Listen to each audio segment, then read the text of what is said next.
when you at the Apollo show, you know, The Rock was all in the building, literally. Beans, Freeway, the Young Guns, and everything. And at the time when you were making like the Dynasty album, the Blueprint, and you guys were all working like out of the same studio, everybody's coming in and out of baseline. Does that foster an environment, like what kind of environment does that foster as far as creativity versus when you guys aren't recording in the same studio? I mean, it's just natural, right? If you're working with a bunch of people, like if you by yourself, you might think you could get away with saying something half-assed, right? You put it out there and be like, nobody's looking, and you just throw it out there. But when it's a bunch of people around, you're trying to impress everybody around, and it works like that. And then everyone's feeding off each other, and you know, then you have everyone there, you know, to say, nah, that's not it. You know, then that's not what's up, and then it makes you step up the game. It creates an environment to make better music. I mean, if you look at the music that was made at that time, you know, that was everyone in one place.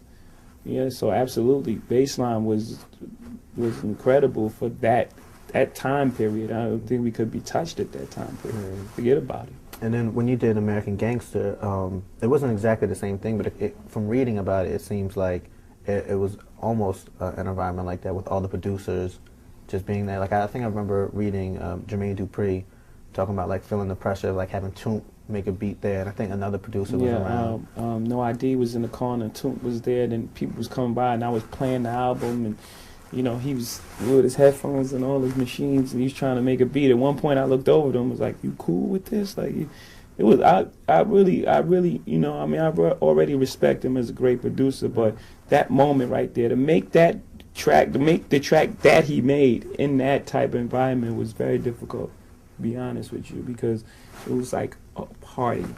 But it wasn't a party for sake of just, you know, dancing. You know, it was a party to get the vibe. It was purposely done. That's how I did Blueprint. I had Kanye and Just together. Then you throw other producers in that mix and you see what's going on. It's like it's like a friendly competition, right? But you know, at the same time, everybody is, you know, it's not a negative. It's no negative energy because everyone's enjoying the music as well at the same time. So it breeds this energy that's unreal. Right. Yeah. Now is like obviously like with Dynasty and Blueprint, that was like that in American Gangster. Was there situations where you didn't have an environment like that, where it was more isolated?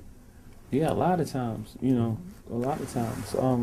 How do you get it to the point where it becomes like how did you get it to that point where American Gangster it has to be organic though as well. You can't doctor that thing because that's what happens. You're right. You're gonna have that type of energy.